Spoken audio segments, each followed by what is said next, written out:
I talk to literally hundreds of people every month. It's my job, who Yeah. want to get into tech sales. The biggest disconnect I see is they're waiting for people to reach out to them, right? And Mm. so, kind of what I just touched on, the analogy, and it's not even an analogy, it's how the world used to work, where if you wanted a job, 10 years ago, you would go in person and introduce yourself. And I was raised to always, if I wanted a server job, go in person, ask for the manager, shake their hand, introduce myself. Hey, I applied online for your job, wanted to put a face to a name. Yeah. Why all of a sudden have we stopped doing that just because like the world is remote? You need to pick up the phone and call the manager or call the Mm. recruiter or call someone from the company and ask for an introduction. And so the main failure point is people just aren't even willing to reach out. And maybe probably 60% of people truthfully aren't willing because they're entitled. Sure. 40% of people are willing, they just don't know how. Thank you so much for checking out the show today. Look, I want you to stay connected with everything this guest has to offer. So make sure that you sign up for my weekly newsletter. I'm not here to spam you.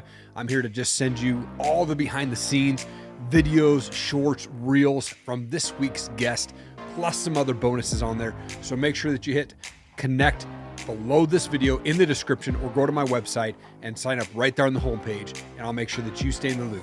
Thanks so much again. Have an awesome day. Keep changing the world.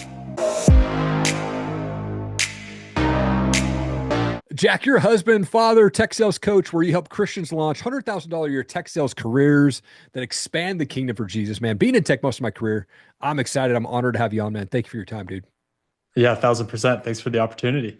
I'd like to kick the show off by going back to the beginning. Like, where did you grow up? What was childhood like for you? Grew up in a military family. So dad Okay. was Army and have three sisters.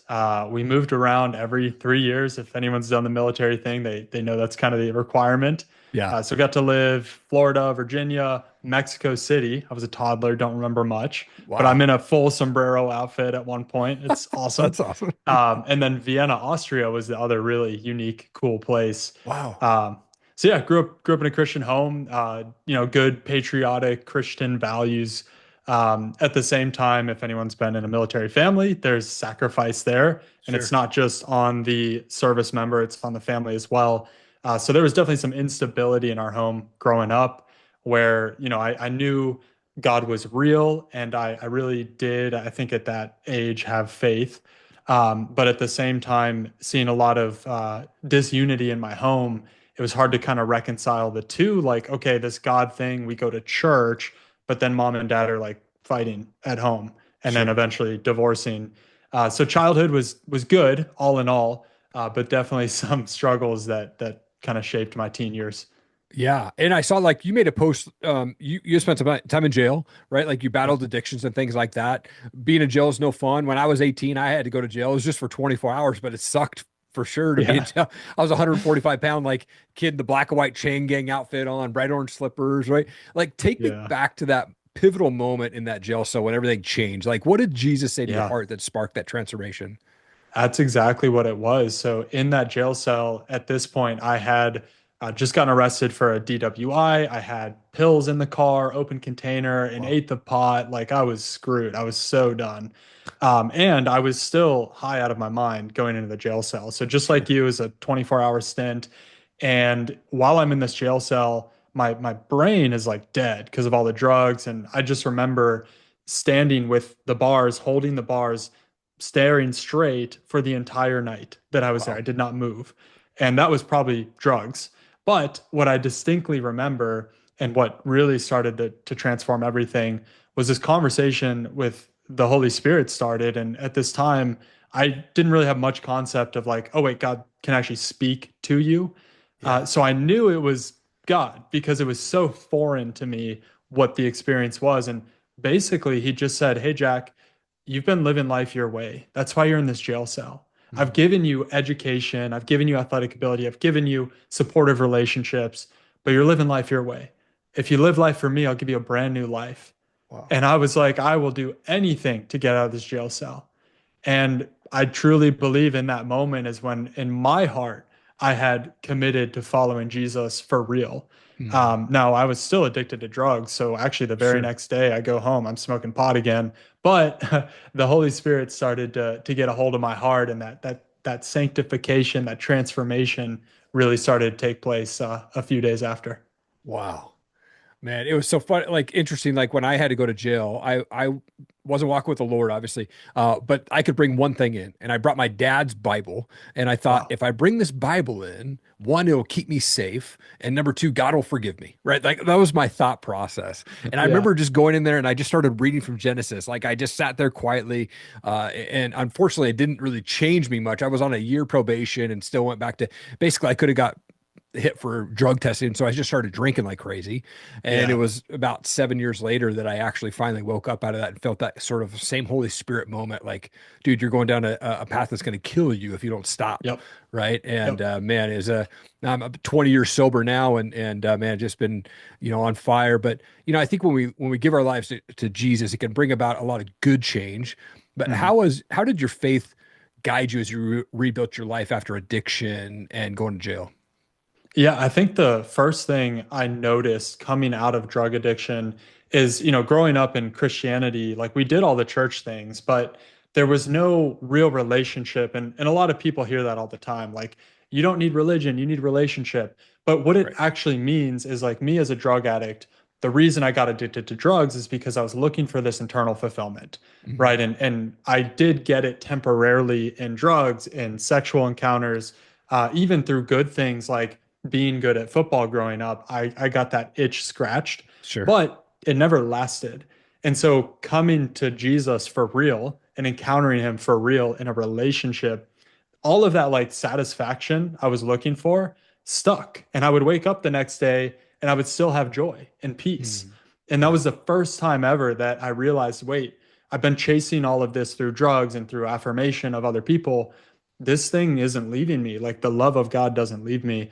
So that was like my initial on ramp where I was like, wait, this is real. Because I've Wow. done drugs, those are real too. They give you real feelings, but Yeah. this thing doesn't go away.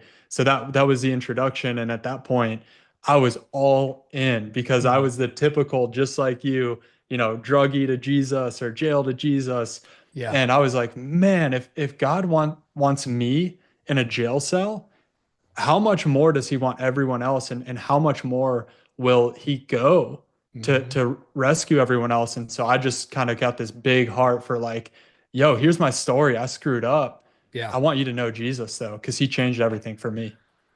So powerful, dude. I'm 45. I didn't share my story until I was 39. Like, just held Mm, it in. And finally, when I released it, I had like I took it to my wife and I was like, should I share this? And she's like, I mean, I think it's going to impact people, but there's going to be people that inside our family that could, be pissed or, offended. And mm, I said, you know what? I think it's worth more for me to put this out and just surrender to Jesus on that, man. And man, I yeah. think, I mean, obviously it turned out good, but as a father and a husband and a business leader, like, we get pulled into so many directions and distracted by the busyness of it all. Like, how do you stay rooted in your relationship with Jesus throughout the busy schedule?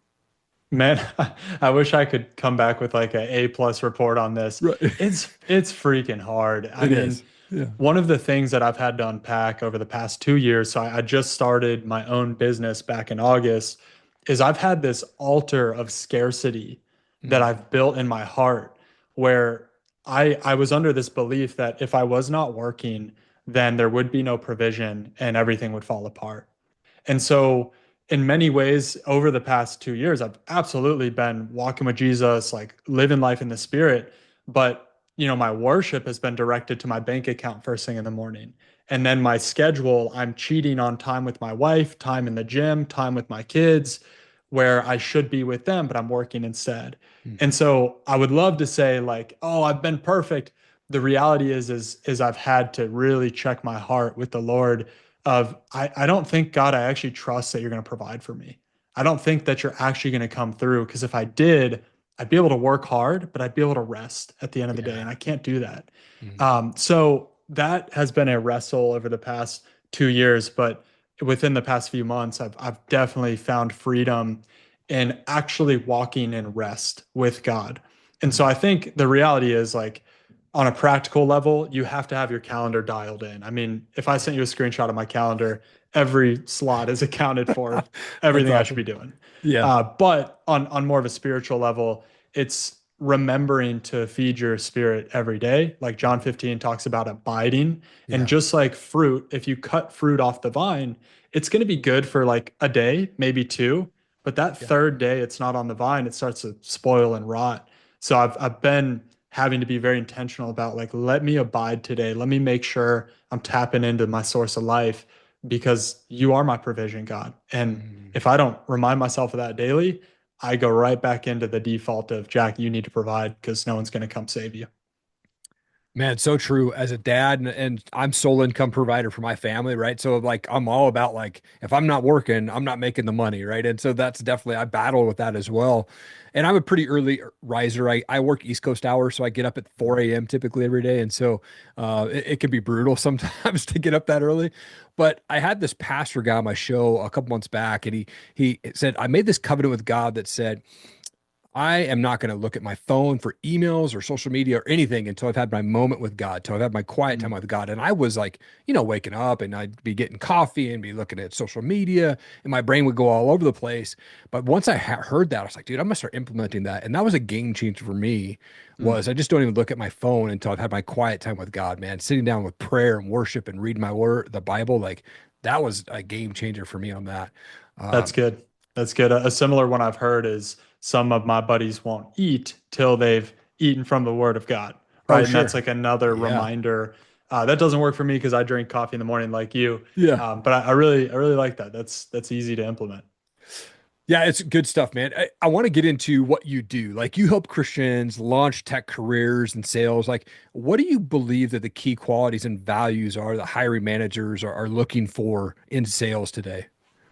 At the end of the day, it's great. And I think it's because we live in a very entitled culture now. Yeah. And even job seekers are very entitled. Like, hey, I put out 100 apps and no one got back to me. And it's like, well, the recruiter's job is not to get back to every applicant, it's to find the most qualified candidate Mm. at the end of the Yeah. day. So it's not their job to make sure you got reached out to or whatever. So I think one of the key traits is just demonstrating initiative and ownership. And me being on the hiring side for 5 years, it is so refreshing to see a candidate come in and they're doing the job to get the job. They're not asking for handouts. They're proactive in what they're talking about. And it's that mindset of no one owes me anything. I Yeah. need to go demonstrate my value. That's all I need in sales. That's all I need to find a great candidate who's going to be successful. Mhm. Man, it's good. It's so good, dude. I know that I've made a ton of mistakes when applying for jobs throughout the years. And like I said, I've been doing tech sales for 20 plus years. But what's the most common mistake that you see job seekers make when they're trying to break into tech sales? And how can they avoid that? Yeah. I talk to literally hundreds of people every month. It's my job, who Yeah. want to get into tech sales. The biggest disconnect I see is they're waiting for people to reach out to them, right? And Mm. so, kind of what I just touched on, the analogy, and it's not even an analogy, it's how the world used to work, where if you wanted a job, 10 years ago, you would go in person and introduce yourself. And I was raised to always, if I wanted a server job, go in person, ask for the manager, shake their hand, introduce myself. Hey, I applied online for your job, wanted to put a face to a name. Yeah. Why all of a sudden have we stopped doing that just because like the world is remote? You need to pick up the phone and call the manager or call the Mm. recruiter or call someone from the company and ask for an introduction. And so the main failure point is people just aren't even willing to reach out. And maybe probably 60% of people truthfully aren't willing because they're entitled.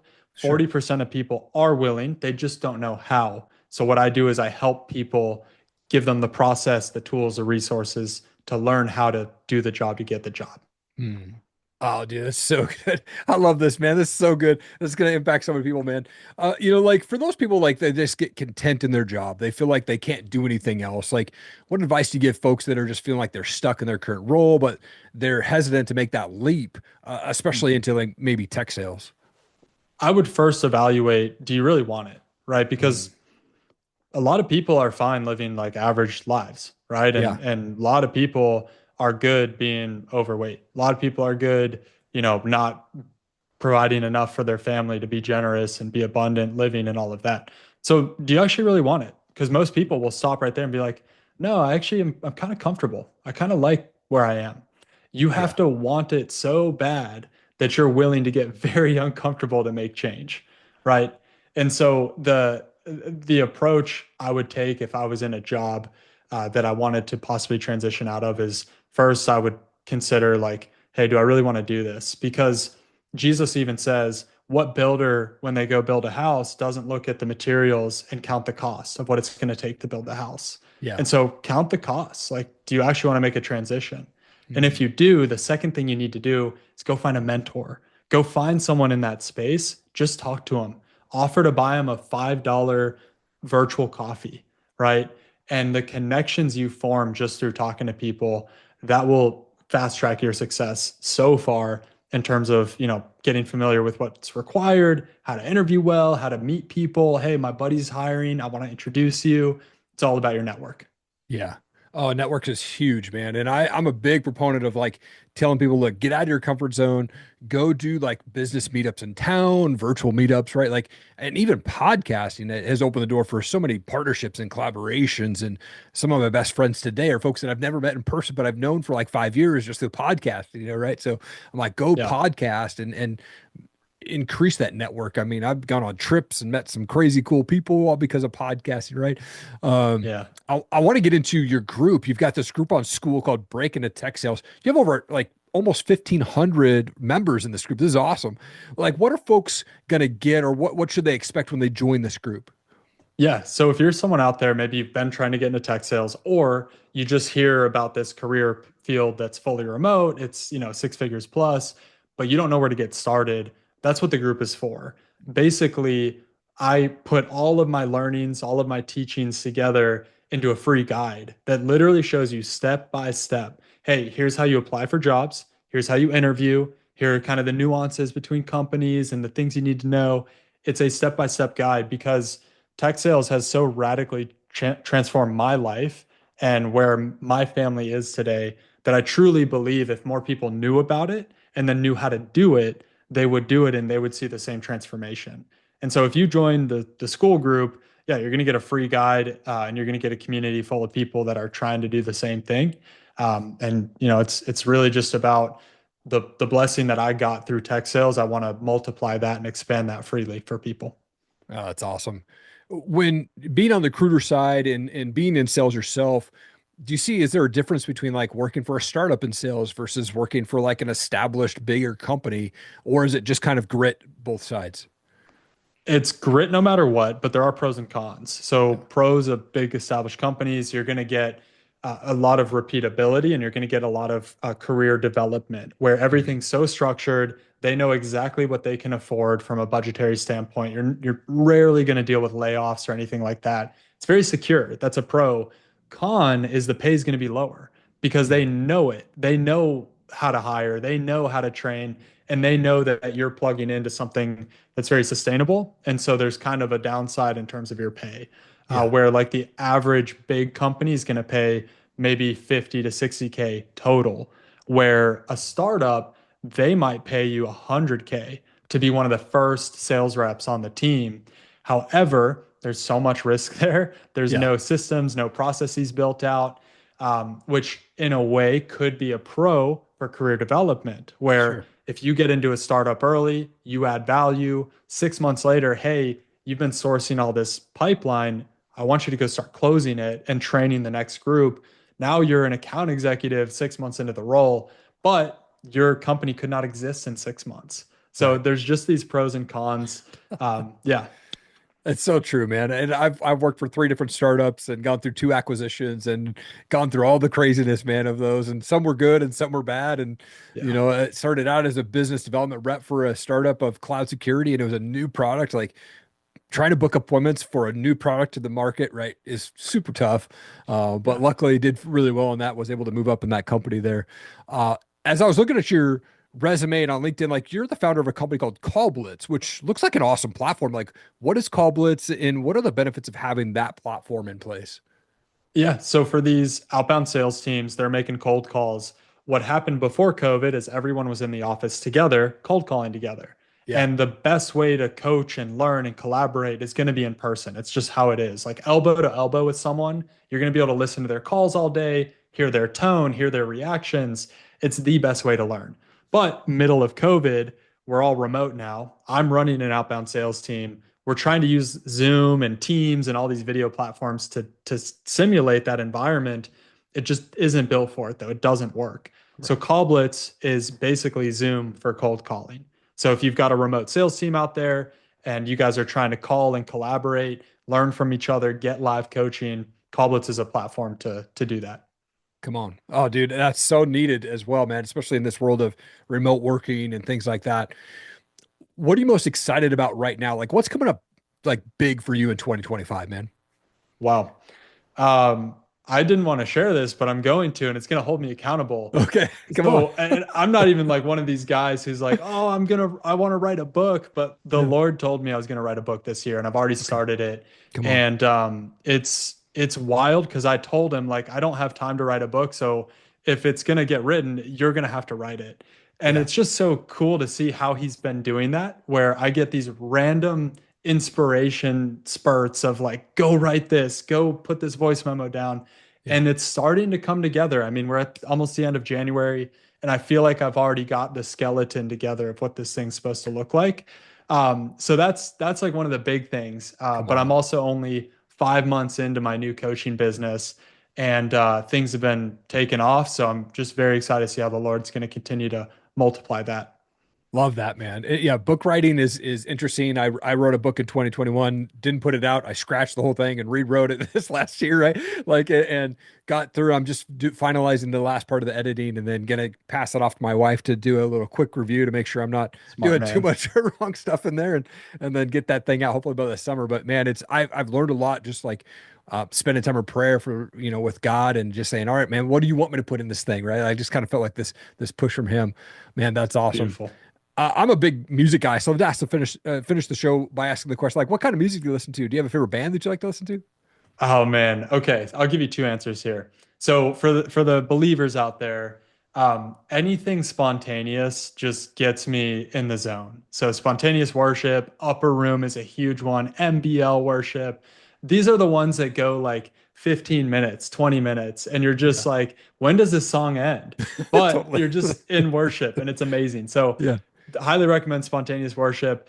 Outside of that, I really do listen to everything. I'm on the younger side, so Jesus rap was a very corny thing when I first came to Christianity. I was like, this music's weird and all of that. yeah, But now that I've been walking with the Lord for years, I found some really good Christian rappers, and I'm sweet. happy to share that playlist with any guys out there who are like, I love rap. I don't love singing about, hoes and drinks and all Right? these things. Can I have Jesus in this? And yeah, you can, and it's cool and it goes hard. Oh, that's awesome, man. So cool, dude. Yeah, I was a straight metal head for a very long time, and then I worked for Universal Records in my early 20s, and they said, well, you actually have to listen to other kinds of music. So I kind of, had to go listen to country and more rap, and now I'm kind of all over the place. But Yeah. dude, that's awesome. Jack, I love this conversation, man. You made such an impact on so many people that are listening to the show. And what you're doing in intertwining Jesus and your faith into your business, man, is massive, dude. And it's such an honor to have you on the show. Thank you for your time, man. I appreciate you. Thank you. Hey, if you've ever thought about starting a podcast but unsure where to go, you need to go check out ericalanmedia.com. Click on the resources tab there. I will walk you through how to start, launch, and run a podcast. I've recorded over 500 interviews since 2017, and I want to help you launch your podcast. Make sure that you hit that subscribe button so you catch every show when I drop them. Thanks again. Keep changing the world.